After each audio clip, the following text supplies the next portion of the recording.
بہت پرانا زمانہ تھا۔ ایک پرسکون اور حسین سلطنت تھی جس کا نام تھا نور آباد۔ اس سلطنت پر ایک نہایت عقلمند اور خوبصورت رانی مہر النساء حکومت کرتی تھی۔ اس کے شوہر بادشاہ شہباز ایک بہادر فرمانروا تھے، مگر ایک جنگ میں شہادت پا گئے۔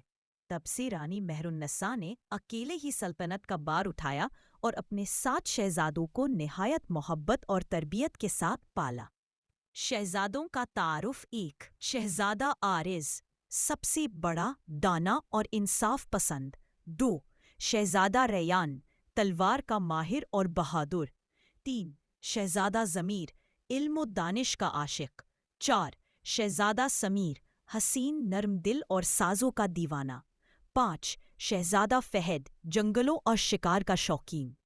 شہزادہ نعیم، سادہ مزاج، نرم گفتار۔ سب سے چھوٹا مگر سب سے زیادہ نیک دل۔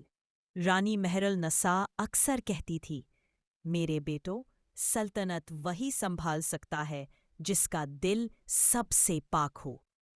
اور بولی، اے مہر النساء، تمہارے 7 بیٹوں میں سے ایک ہی حقیقی وارث ہے، مگر اسے یہ ثابت کرنا ہوگا کہ اس کا دل سب سے زیادہ روشن ہے۔ تم کہو وہ تمہارے لیے سچا موتی ڈھونڈ لائے جس کا اندھیروں میں بھی چمکے۔ صبح ہوئی، رانی نے اپنے بیٹوں کو بلایا اور حکم دیا، جو مجھے وہ سچا موتی لا کر دے گا وہی نور آباد کا بادشاہ بنے گا۔ اب تلاش سچے موتی کی 7 شہزادے مختلف سمتوں میں نکلے۔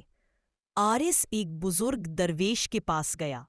درویش نے کہا، سچا موتی وہ ہے جو انسان کے اندر چمکتا ہے، باہر نہیں۔ ریان نے سمندر کی گہرائیوں میں غوطے لگائے، مگر سب نکلی موتی نکلے۔ ضمیر نے علم کے شہر دیکھے، مگر وہاں بھی سچائی کا موتی نہ ملا۔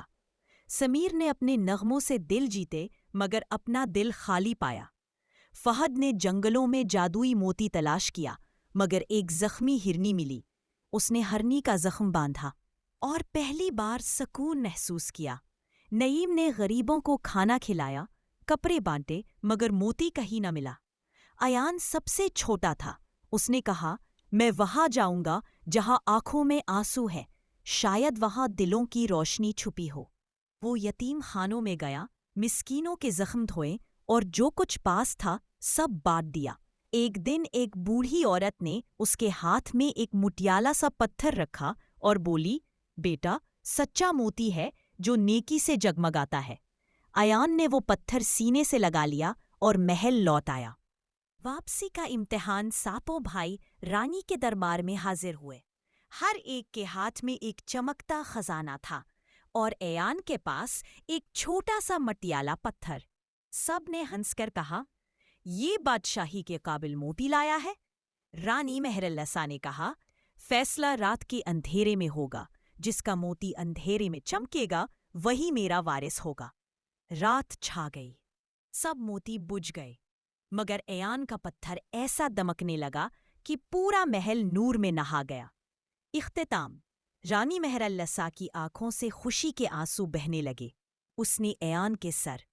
رات ہوئی، سارے موتی فیکے پڑ گئے، سوائے ایان کے چھوٹے سے پتھر کے۔ وہ اتنا چمک رہا تھا کہ پورا محل روشن ہو گیا۔ رانی کی آنکھوں سے آنسو نکل آئے۔ یہی ہے سچا موتی، نیکی، دیا اور محبت کا۔ ایک انت رانی مہر النساء نے ایان کو نور آباد کا بادشاہ گھوشت کیا، مگر کہا، راج نہیں دل سے کیا جاتا ہے، اور دل وہی جیت سکتا ہے جو دوسروں کے لیے جیتا ہو۔ ایان کے شاسن میں نور آباد اور بھی روشن ہو گیا۔ وہاں کوئی بھوکا نہیں رہتا، کوئی دکھی نہیں ہوتا، اور 7 بھائی ایک دوسرے کے ساتھ مل کر اس سلطنت کو انصاف اور محبت کا نمونہ بنا دیتے ہیں۔ کہانی کا سبق: دولت یا طاقت نہیں، بلکہ نیک دل ہے جو دوسروں کے درد کو اپنا سمجھے۔